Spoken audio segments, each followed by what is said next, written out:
안녕하세요. 반갑습니다. 비트코인 뉴스 팡입니다. 비트코인 미 대선 당일 1억 원 찍는다. 사상 최고치 전망이라는 기사 먼저 전해드리도록 하겠습니다. 비트코인이 미국 대통령 선거일인 오는 11월 5일에 사상 최고가인 73,000달러를 돌파할 전망이 나왔습니다.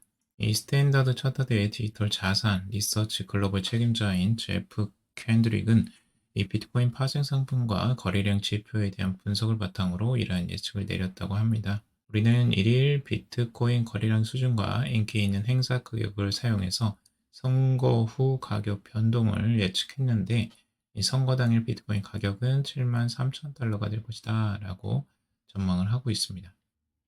캔드릭은 이 공화당 후보인 도널드 트럼프 전 대통령이 당선될 경우에 옵션 손익 분기점이 약 4% 상승할 가능성이 있으며 그 후 며칠 동안 10% 정도 상승할 가능성이 있다라고 지적을 하고 있습니다. 공화당이 우회를 휩쓸면 연말 비트코인 목표가는 12만 5천 달러, 약 1억 7천만 원까지 상승할 수 있다고 전하기도 했고, 반대로 민주당 후보인 카멜라 해리스 부통령이 승리할 경우에 비트코인 처음에는 하락할 수 있지만 2024년 말에는 7만 5천 달러에 도달할 것으로 예상을 했습니다. 결국 이제 둘 다 당선이 돼도 상승을 할 것이다 라고 전망을 하고 있고요. 그리고 알트코인 추가 상승 가능성이라는 기사인데요. 비트코인 사상 최고가 경신 임박이라고 분석을 하고 있습니다. 익명의 암호화폐 트레이더인 펜토시가 전망을 한 내용인데요. 지금 알트코인 시장의 구조가 건설적이라며 이 저항선을 지지선으로 전환할 경우 상당한 상승 여력이 있을 것이라고 밝히고 있습니다.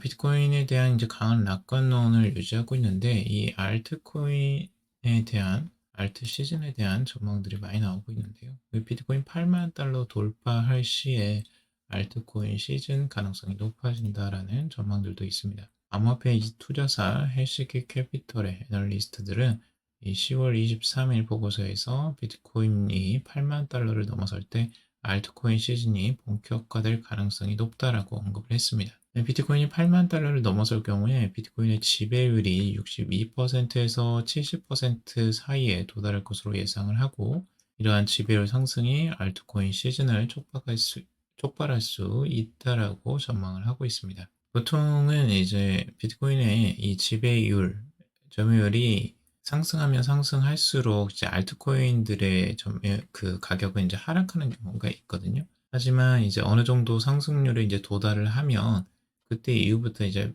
반전이 나오죠. 그때부터 이제 알트코인이 상승하고 비트코인은 이제 주춤한 흐름들을 보여주는 패턴이 반복되어 왔습니다. 그래서 이런 주장을 하는 것으로 보여지고요. 그래서 비트코인이 단기적으로 지배율이 상승하는 흐름들이 나와야지만 알트 시즌이 나온다는 거죠. 그래서 이런 분석들도 참고적으로 볼 필요가 있어 보이고요. 지금 2014년과 2016년 기간보다 알트코인의 시장 하락기가 훨씬 더 길어졌다고 합니다. 그래서 이런 장기적인 하락기를 지나서 알트코인이 다시 한번 힘을 받으면 더 크게 상승할 수도 있다라고 전망을 하고 있습니다. 자, 그리고 비트코인이 오르려면 금값 상승이 멈춰야 한다라는 분석도 있는데요. 비트코인의 사상 최고치 가격을 경신하려면 이 금 가격의 상승이 멈춰야 된다는 주장입니다. 지금 최근 이 4월 이후에 비트코인 가격은 5만 달러에서 7만 달러 사이에 넓은 범위를 움직이고 있는데, 금은 20% 이상 급등해서 2,700달러 이상의 새로운 최고치를 갱신을 하고 있죠. 이 패턴이 이제 금이 비트코인 랠리를 주도했던 2020년과 유사하다고 지적을 하고 있어요. 그래서 2020년 하반기 금이 하락하면서 비트코인의 상승이 시작이 됐다라는 거죠. 그래서 비트코인은 2021년 3월까지 1만 달러에서 6만 달러 이상으로 급등을 하기도 했습니다. 차트를 한번 가져와 봤는데요. 여러분들이 지금 보시면 이 금의 가격입니다. 2020년, 2019년부터 상승이 시작이 됐고 2020년 8월까지 상승세가 나왔습니다. 그리고 고점을 찍고 그때부터 이제 하락세가 나오는데요. 이 하락세가 쭉 이어가면서 2021년 3월까지 이어가게 되죠. 근데 이 하락세가 나왔을 때 비트코인의 흐름들을 봐야 되는데, 지금 비트코인의 가격 흐름들 재미있게도 금이 상승했을 때에는 뚜렷한 큰 상승이 나오진 않았어요. 그래서 2020년 8월까지도 상승세가 나오지 않고 계속 횡보를 보여주고 있었는데 이때부터 2020년 10월부터 이제 급상승이 나오기 시작하죠. 그래서 꾸준하게 2021년까지 4월까지 이렇게 큰 상승이 나와줬는데요. 이 흐름들이 이제 나왔던 것처럼 비트코인의 가격이 이제 상승을 하고 주춤하는 시기가 와야지 비트코인이 본격적으로 상승할 것이다. 이렇게 상승할 것이다. 라고 전망을 하는 것입니다. 과연 이 패턴이 똑같이 반복될지는 모르겠어요. 하지만 이제 자금이 흐름이 있기 때문에 금으로 갔던 이제 자금들이 비트코인으로도 이제 쏠리는 현상들이 나와줘야 된다라고도 볼 수 있는 것 같습니다. 크립토 퀀트 CEO는 2028년 비트코인 반감기 이후에 통화 채택 논의를 시작할 것이다 라고 전망을 하고 있습니다.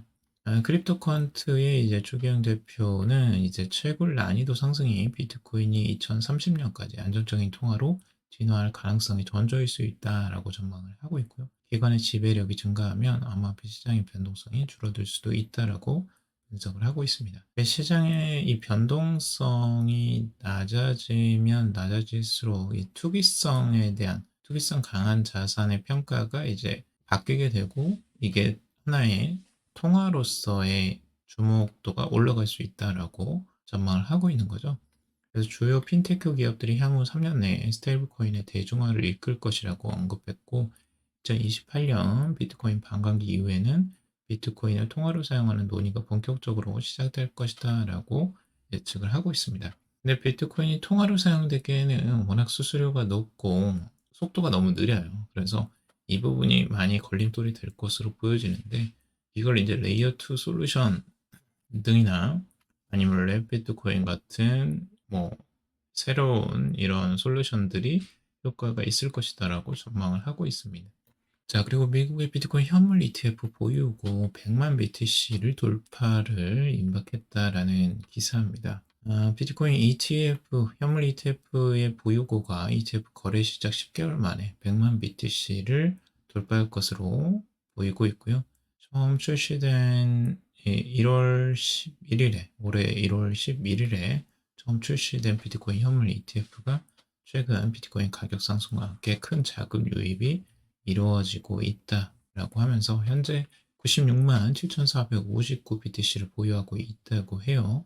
약간의 추가 유입만 있으면 앞으로 100만 BTC도 넘을 것으로 보여지고 이는 비트코인 창시자인 사토시 나카모토가 보유한 110만 비트코인에 근접한 수치라고 합니다. 정말 많이 왔죠. 네, 앞으로도 이런 유입은 비트코인의 가격 흐름이 안정적으로 상승 흐름을 보이는 이상 계속 추가 유입이 될 것으로 전망이 됩니다. 그래서 블랙록이 가장 비트코인 현물 ETF의 가장 큰 손이죠. 그래서 블랙록이 전 세계 상장지수 펀드 시장을 주도하고 있는 1위 운용사로서 이 비트코인 ETF도 가장 많이 또 보유하고 있죠. 그래서 현재 24시간 동안 약 3억 1,700만 달러를 유입이 됐고 이는 전날 4,298만 달러의 유입에 비해 이 737%나 급등한 수치라고 합니다. 그만큼 자금 유입이 꽤 많이 이루어지고 있는 것 같아요. ETF로. 지난 2주간 지속적으로 자금 유입을 기록했고 현재까지 약 20억 달러에 가까운 자금들을 모았다고 합니다. 그리고 블랙록의 비트코인 매입을 계속 진행하는 것으로 보이고 이런 이제 비트코인의 시세로 이제 확인을 하자면 262억 7천만 달러에 해당할 만큼의 유입이 일어나고 있다라고 보고 있습니다. 그래서 곧 270억 달러가 넘어갈 것으로 전망을 하고 있어요. 그래서 비트코인에 대한 투자 수요는 지속적으로 기관에서도 계속 일어나고 있는 것으로 볼 수가 있고 그리고 10년 내 스테이블코인 시장 수조 달러로 성장할 것이다 라고 이 서클 CEO가 전망을 하고 있습니다. 네, 스테이블코인이 향후 10년 내 글로벌 금융 시스템의 필수적인 일부가 될 것이라고 제레미 알레어, 이 서클 CEO가 밝혔다고 하는데요. 스테이블코인이 전 세계 화폐 공급량의 5%에서 10%를 차지할 수 있다고 전망을 하고 있습니다. 이 서클은 이 스테이블코인인 USDC의 발행사입니다. 그래서 알레어는 이 코인데스코의 인터뷰에서 디지털 화폐 채택이 증가함에 따라 스테이블코인 시장이 5조에서 10조 달러 규모로 성장할 수 있다라고 말을 하고 있습니다. 이는 이제 비디오 스트리밍이나 온라인 쇼핑처럼 인터넷 기반 혁신의 확산과 유사한 방식으로 스테이블 코인이 확산될 것이다 라고 설명을 하고 있습니다. 기존에 그러니까 온라인으로 우리가 지금 전자이체 같은 거 화폐들을 하고 있잖아요. 근데 이제 그것들을 앞으로는 계속 이 스테이블 코인들이 대체할 것으로 전망을 하고 있는 거죠. 그래서 지금 스테이블 코인은 이제 도입 초기 단계에 있다라고 보면서 향후 10년에서 20년 동안 이 기술이 글로벌 금융 시스템의 일부가 될 것으로 강조를 하고 있습니다. 과연 스테이블 시장이 이제 어떻게 진행이 될지 이 정부에서 달러의 이제 통제권을 쉽게 놓지는 않을 것으로 보여지는데 어떻게 규제가 또 나올지도 한번 주목해 봐야 될 것으로 보여지고요. 그리고 지금 테더와 USDC가 이제 경쟁사인데 규모를 따져보면 USDC 같은 경우는 시가총액이 350억 달러고요. 이 USDT 같은 경우는 1200억 달러에 달하고 있어요. 그래서 역시 1위로 맨 처음 치고 나왔던 테더가 아직까지도 선두를 계속 지키고 있는 것으로 볼 수가 있고 이 테더의 이 성장을 어디에서 보냐면 이 신흥시장에 집중한 전략 때문이라고 보고 있어요. 그러니까 실제로 이제 달러 접근이 어려운 시장에서 이 테더로 거래가 많이 일어나고 있어서 그런다라고 지금 보고 있는 거죠. 그래서 USDC도 이제 라틴 아메리카나 이제 동남아시아 같은 신흥 시장에서 큰 성장을 또 기대를 하고 있다라고 보고 있습니다. USDT나 USDC의 이제 시장이 커져간다는 건 암호화폐 시장 전체가 커져간다라는 의미로 볼 수 있으니까요. 이걸 또 긍정적으로 하고 암호화폐 시장에는 긍정적인 요인이라고 볼 수가 있죠. 그리고 코인 알경 환칙이 탈세를 막는다 해서 외국환 거래법 개정을 추진한다라는 기사입니다. 정부가 이 코인을 악용한 탈세와 환치기를 막고자 외국환 거래법으로 가상자산의 국경 간 거래 모니터링을 강화한다라고 하는데요.